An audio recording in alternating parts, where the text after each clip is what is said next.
So I think a lot of times, yes, the messaging sometimes is very much, oh, we're just going to do A/B testing. We're just going to send it to the people we always send it to, and oh, this one worked, and we're going to go forward. Right. But when you dig in the covers, and those that do bring us in to sort of help them understand before they even go forward, they realize that there may be a difference in who they think certain messaging is going to attract versus who really it is going to attract. And I think that is one of the key things with looking at personas and who really is attracted to what is, I think that helps direct marketing, and it helps direct the messaging. It also helps direct design, everything else that goes with it, because if you really want to engage the certain segment that you're looking towards, then understanding what the desires, wants, needs, etc. of that segment makes a big difference.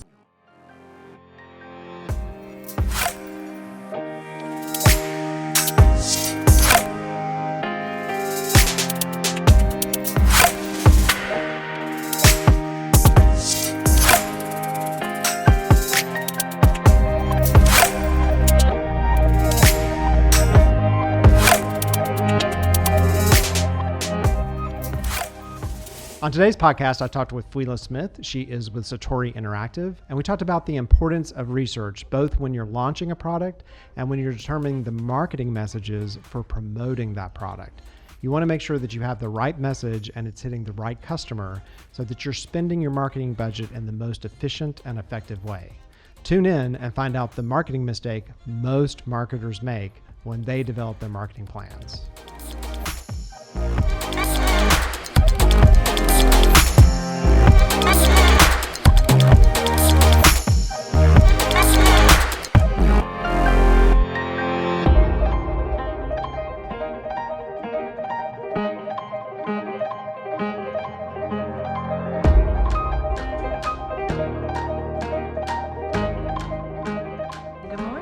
Morning. So tell us a little bit about what Satori Interactive does. So Satori Interactive, we are a user research and design company. So we are focused heavily on the research of customers and how they interact with digital platforms and technologies, things like that. Nice. Well, having had kind of an experience back in that world back in the day, I know that no one gets to that path directly. No, it's usually a lot of pain. Yeah, they went to school as an English teacher. Like it's never, I went to school. I mean, you can go to school for that, but it's typically something you learn about later. It's not like a thing that, you initially decided to do. So what was your background before this? So it's so funny. I won't give away my age, but like they didn't have a major for this when I was growing up.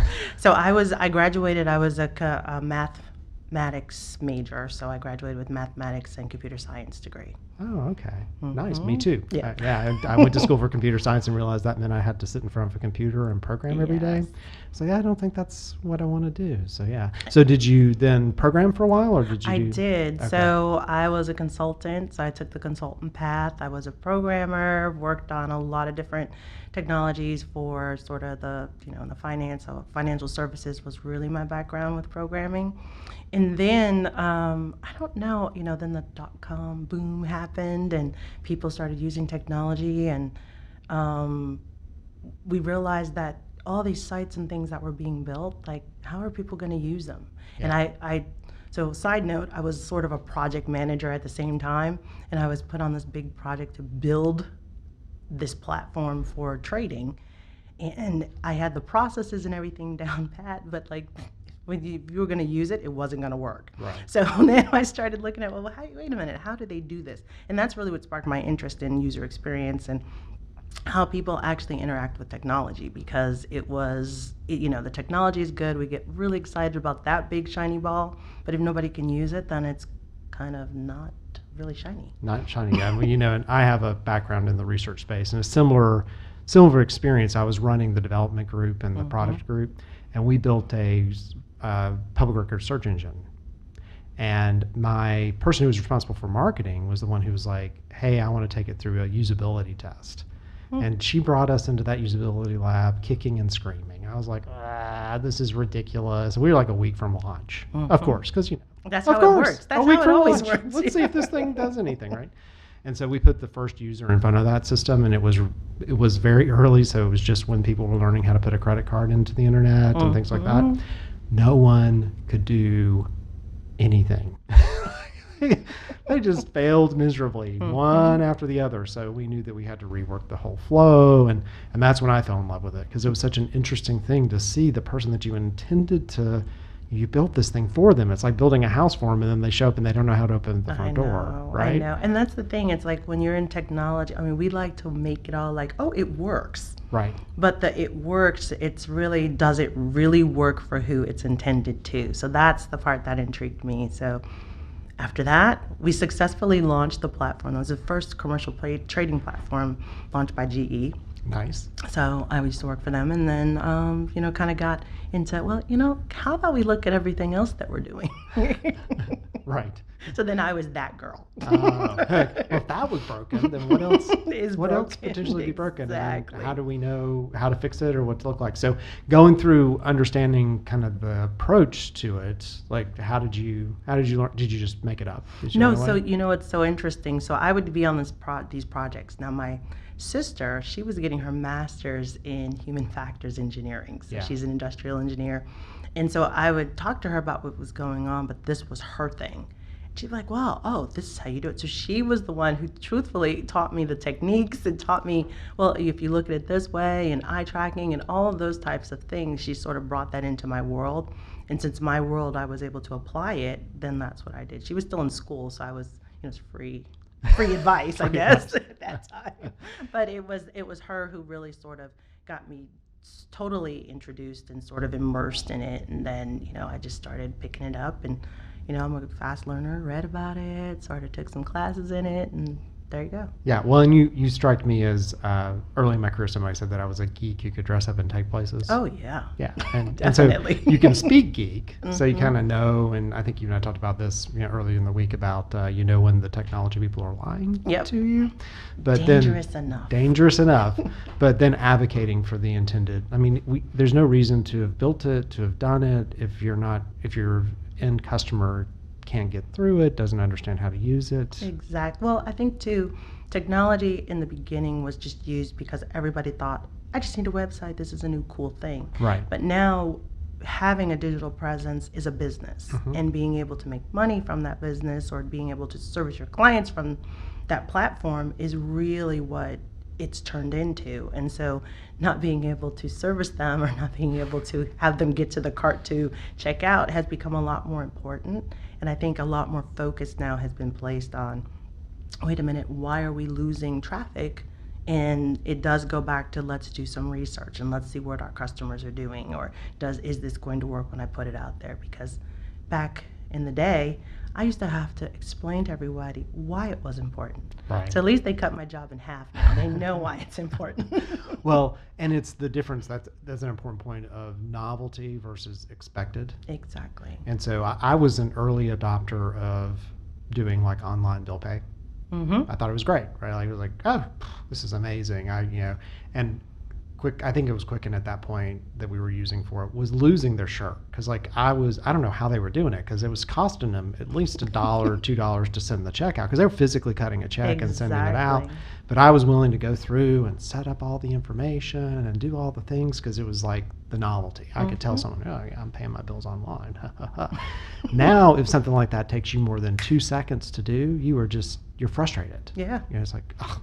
Well, consumers, we have higher expectations now because of the technology and the growth in technology, and we are very impatient now. Yeah. So before, I remember, you got mail. It used to take a minute for that daggone thing to just, the little, you were excited to hear it. and it really was just no one who's producing the show has any idea what we're talking about. I know. We just completely dated ourselves. I know, we did, but I think we've gone from that era. You can get to us at eric@aol.com. Exactly. Right. But during that time, though, we didn't have the expectation that it needed to work so fast and so immediately. So now I know I get frustrated. I'm like, wait a minute, I pushed the button. Yeah. Like, it's supposed to happen immediately. Yeah. And so thinking about that, and struggles then were to convince people that they needed to do it. What are some of the things that you run in today around kind of the concept of including people when you're building a product? So I think people understand that that it's an important part now. And I think that part of it is kind of like, yeah, we should just pass it through. But I also think that some of the struggles we have now is around what type of research should they really be conducting, and then the results of it. Because you do find that it's sometimes like we just need to check the box. Yep, we did the research versus, hey, you know what, we found these things. And, I think we're really good at finding them, recommending them, prioritizing them for you, and then saying, hey, we can help you through some of this, because most of the things, people are pretty savvy now, especially developers. So it's not extremely, earth-shattering, but it's just a different way of thinking sometimes, and that's what we like to push the envelope on a little bit. But I do think that's really the biggest challenge is, hey, if you did this and this type of research, then you'll really understand, not just for right now to fix a problem, but it'll be, continue, it's longevity that we're looking for. We don't want you to call us back and have to fix it again, right? So let's learn something from this. Let's learn something. That concept of knowing the right type of research, because not all research is the same. There's lots of different ways of approaching it. You and I talked a little bit about the difference between the quant-based person and the qualitative-based person. Just because you have SurveyMonkey doesn't mean you should use it. Exactly. Or if you have the data from SurveyMonkey, can at least let me help you set it up so that we can analyze that. Yes. Quant should be confirming something you learned in qual. And very rarely moving into that kind of qual, like, yeah, it's okay to have some open-ended questions and things, but how do you know what they're answering or what they're doing? So, yeah. And then you're talking about developers. My favorite thing that people used to tell us is we'd do these big research projects and bring them back, and we'd have the developer, somebody tell us, well, you're just selling me common sense. And I'm like, well, if it was common sense Is then not that common. Why didn't you do it? I mean, it's obviously not built into the product, right? So, yeah. So I have a question for you before we go to our first break. Sure. So if I gave you $10, okay, and said, if you make this investment, I guarantee you'll net $1,000. So I'm going to give you $10, or you're going to give me $10, and you're going to get $1,000.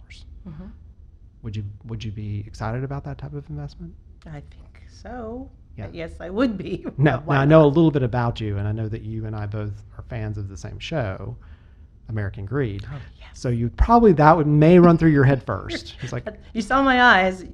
I was like, well, I'm only asking for $10. Yeah. I'm not asking for $10,000. I'm Yes. asking for $10, and you're going to get at least $1,000 return. That would be interesting to you. It would be interesting. Yeah. Okay. Well, we're going to talk a little bit about that when we get back from the break. So how we take that $10 investment and we turn it into $1,000, at least $1,000, maybe even more than that. Huh? I'm interested now. I am, yes. Very or she interested. may be reporting me to American Greed. One or the other. One or the other. You're listening to the Claw Podcast on the Liger Partners Podcast Network. This is the podcast for the marketing C-suite. I am talking today with Fela Smith. She is with Satori Interactive, and we'll be back in just a minute. Thanks so much for watching the Claw Podcast. We'll be back after this short break.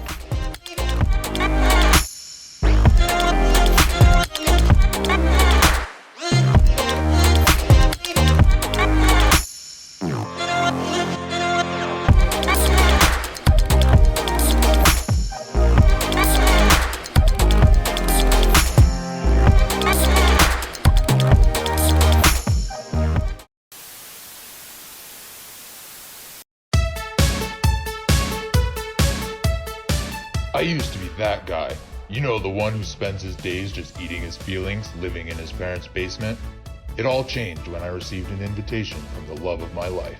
Because of all the junk food and laziness, I had outgrown my entire wardrobe. I knew I had to completely transform my body by the end of the week. Otherwise, I'd lose my beautiful mare. That's when I created my Unicorn Magic workout system. This system gives your muscles the boost they need to kick into overdrive and get you the results you want, immediately and effortlessly. By the time I went out on my date, using a magical combination, I didn't even recognize my own body, and neither will you. I personally guarantee you will see results after one workout with no risk to me. My customers agree. No other exercise program works faster or more effectively. In fact, out of 100 users, 100% of them said this is the most effective workout program they have ever used. Let's just say I got my gorgeous mare. And if you want yours, you need the Unicorn Magic workout system. So don't be that guy. Sign up for Unicorn Magic today. Have you or a loved one been injured by a unicorn? Unicorn Magic will not help you get fit in a week, and it won't get you millions of new customers in a week either. If you've experienced any of these symptoms, you may have been affected by a unicorn marketing agency. If you need impactful marketing crafted to last, call Liger today. We fight these grandiose and absurd unicorn promises deadly to your marketing strategy and bring you long-lasting success.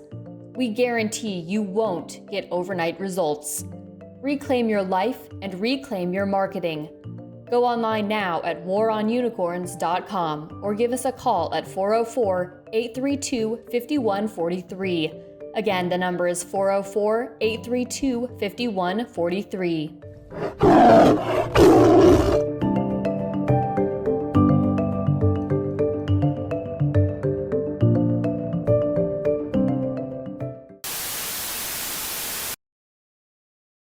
And we're back. You're listening to The Claw on the Liger Partners Podcast Network. I am Eric Holtzclaw, Chief Visionary Partner at Liger Partners.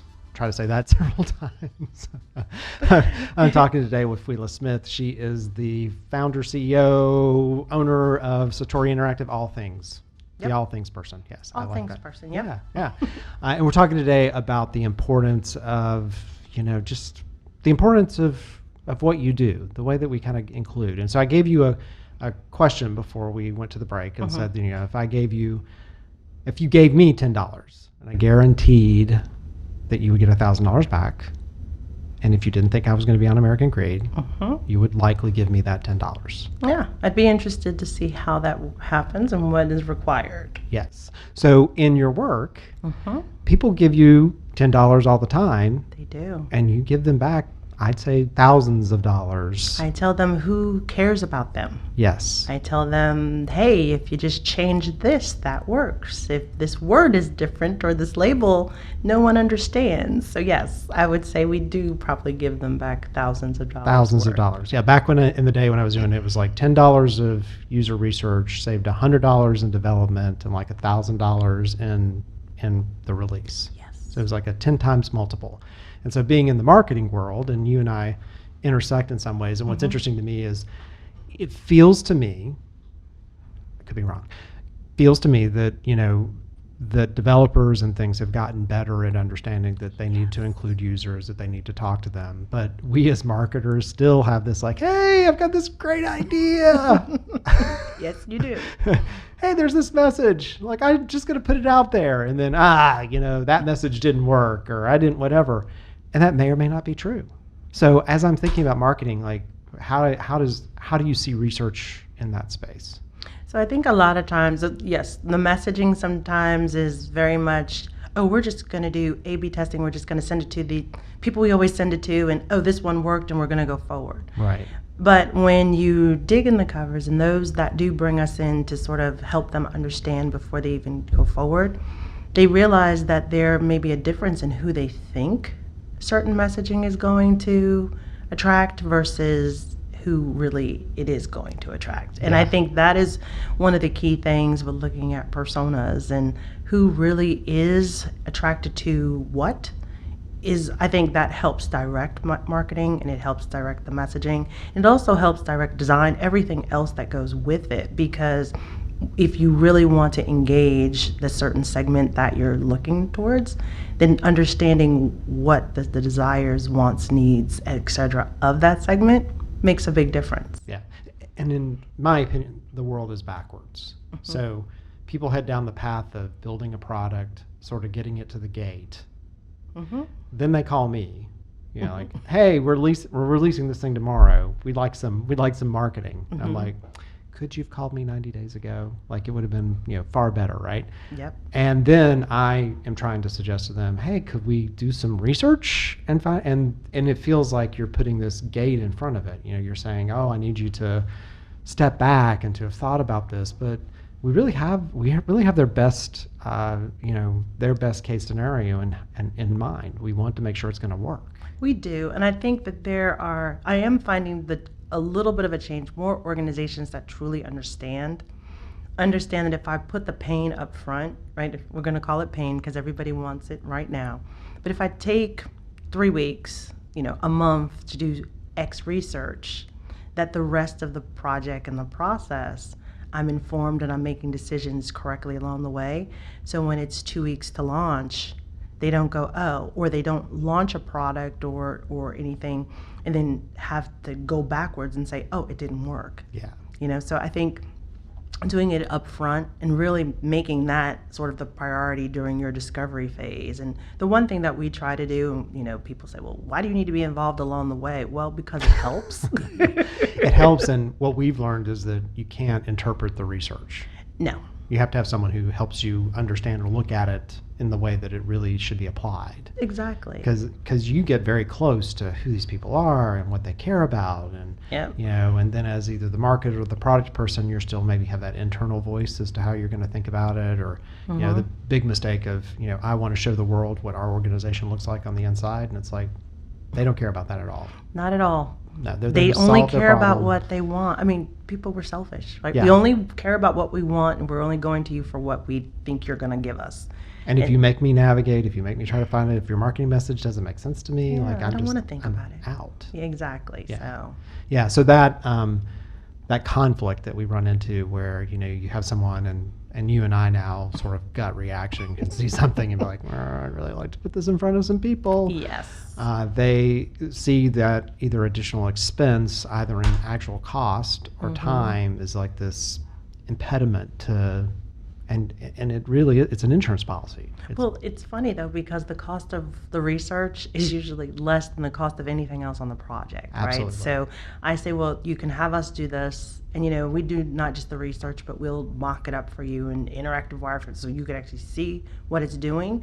So if you put that minimal cost up front, then it's so much easier to make me erase something and put it back there than it is to tell a developer, no, you got to change the whole infrastructure Right. because we got that wrong. So I think that when you look about the cost, some get it and they're like, yeah, I'll do that now. Yeah, well, and building it in correctly, and we talk about the cost of the project. So sometimes companies, it's like, oh my gosh, you're adding money to whatever, but it's also the lost opportunity because this product or this thing you're doing was either to drive more leads, it was to increase some kind of ROI, Exactly. and if that doesn't happen, it was all for naught. Right. Then you've lost the entire budget of the project because it did not work. Yeah, and in my days of doing what you did, we would have development firms or marketing firms or things. They would have research built into the project plan, and sometimes they hadn't done it. Yes, I know.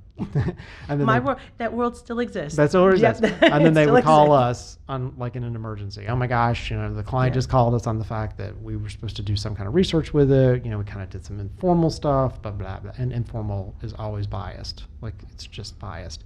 So we would then take something and put it in front of people, and regrettably, we would often kill it. Yeah, that happens to this day still. So Yeah. that has not changed, unfortunately. I think we're finding far fewer calls like that, but I do think that because I think truthfully companies are becoming a lot more savvy. Marketing agencies are beginning to say, we might not do it, but we need someone to do that, and it keeps everyone sort of honest as to what we're delivering. Yeah. And to me, I just love it. So I get into it and I get excited about it and everything else. So when I say, well, I would just want to walk through the process, it's really more like, yeah, I gave you the research and we're going to hand it off to these people. But a lot of times we're finding companies do bring us back in on the UAT part. Like, did we do what we're supposed to do? Because, we're not development. Right. So did we do what we're supposed to do? Does it really still make sense? Or we had to make these changes through the development process? Then they'll consult with us and say, if we do this, how is that going to impact kind of the experience that you laid out for us. So I think those things help to delivering a quality product for who you know, your audience. So Yeah, and UAT, user acceptance testing. yes, I'm sorry. Yes, That's okay. Talking We haven't a lot nerdy of terms. language, Yeah, you nerd know. language. In this, I'm not going to use any of the terms that have been used about the world we're in now, but we'll say the world changed. How about that? I will say that. Okay.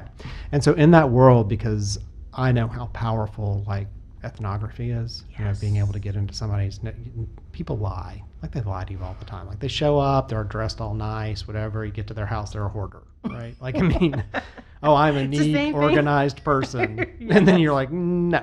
Yes, yes, yes, yes. No.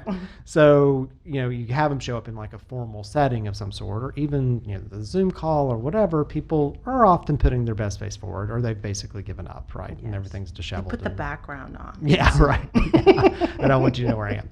So in this world that a lot of this is virtual, what are some things that how do we substitute for that? How do you get to that stuff that's the stuff they don't tell you? Usually it's through, but in this world, thankfully technology can help us stay connected and keep up with that. So taking pictures and filming. So I think you just spoke of an example of, you know, you go to their house, they're dressed all nice, and then they're hoarders. Yeah. We find the same thing happens. You know, we talk to you in a conference room, we go to your desk. You're a hoarder. You've got stickies all over your. You don't want to admit it, but you're a Exactly. hoarder, right? And so those are the things, though, in research that are extremely important to understand is So why do you important. have all of this stuff, and then let me help you organize this, or let me help whatever the project is supposed to create the organization for you. So now I think using, you know, FaceTime and, hey, can you show me where your working space is? They do have a lot more of an opportunity to clean up, but the things that are very important to them, we realize they still leave out. Yeah. It's part of their daily operations and their daily work. So we are able to glean, ask questions, and then kind of dig a little bit deeper into what. Don't care that your desk is neat. I'm looking at all the other stuff and how it enables you to perform your job. Right. And that's that whole kind of concept of reality versus aspirational. Exactly. And one of my favorite projects we did a real estate project, and we were having real estate professionals come in, and we were building real estate personas. And we had an intentional part of the discussion guide where we would ask them, and most of the real estate agents were females, so we had a few males, but most were female. We would intentionally ask them to get something for us out of their purse. Yep.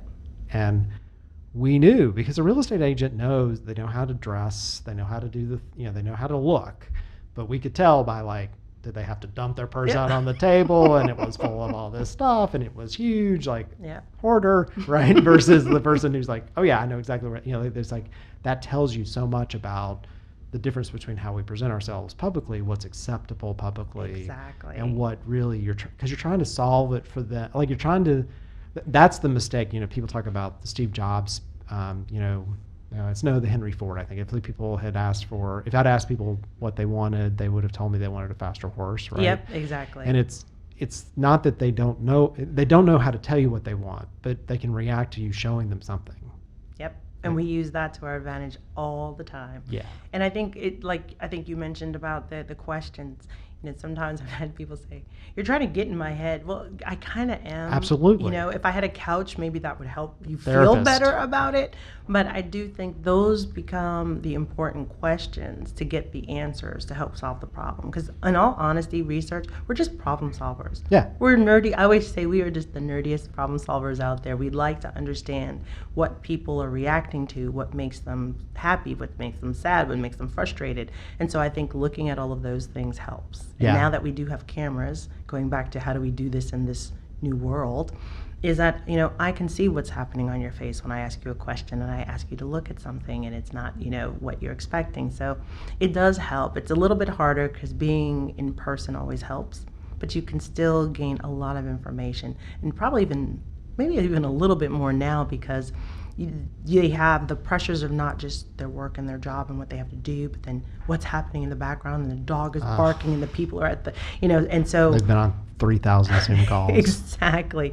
So there's what I'm finding is that there's a whole sort of other component that we need to take into consideration as we are researching, because we didn't have this whole home thing usually as part of that. Yeah, and using someone who's an outsider who is willing to ask the question, because if you've built the thing, and Oh, you're yeah, you so know, biased. yes, you're so biased. Don't do your own my research. My baby is beautiful. Yeah, you didn't mean that, did you? You know, like, so let's bring back to sort of the concept of marketing. Sure. So, you know, we talk about products and making sure somebody can use a product and those types of things. But as we think about it from a marketing perspective, and what's confusing for marketers and confusing even for product people is they think when we say this stuff, it's like you've got to come up with 1,000 messages. Oh gosh, yes.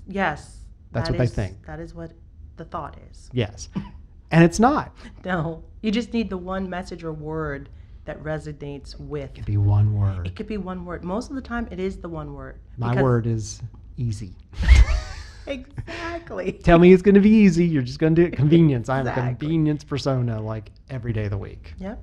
And I think, and I don't think that that's wrong, because most people, they just want things easy. Yeah. They don't like to figure out. There are a ton of people that like to read the details, but they like to get to what they want to read the details about first. Right.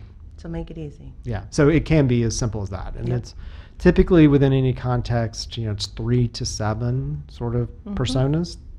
If you have more than that, your context is too big and you're trying to solve too big a problem.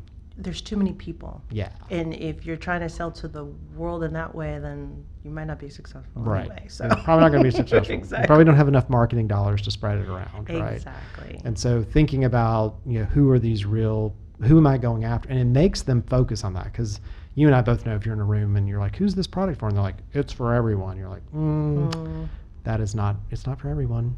We'd like to focus on the top. Well, who are the top 3? So the messaging should hit your primary, secondary, and tertiary persona first. And reject the ones you don't want. Exactly. The others, though, are sort of the supporting. Yeah. So when you start to think about who you really need to message to, who's my primary? Because that's where you have, done research, the market research, to say this is the target we're going after. What we tell you is exactly what those people need to hear, want, like, what they do, all that kind of stuff to help you drive to that person. Yeah. So if I have $10 to spend on research, Yes. then I can make thousands of dollars plus, because now my message is highly targeted. Yes. And I know it. Exactly. And I haven't guessed at it. Yep.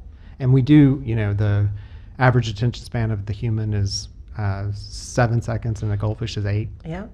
So you got 7 seconds to get something across that makes me pay attention, that's a simple, succinct message. That's where Don Draper got it right. I can only deliver one thing, but he meant within one little sequence. Back in the day when you could do like 50% off if you come to the store today, which marketing doesn't work that way.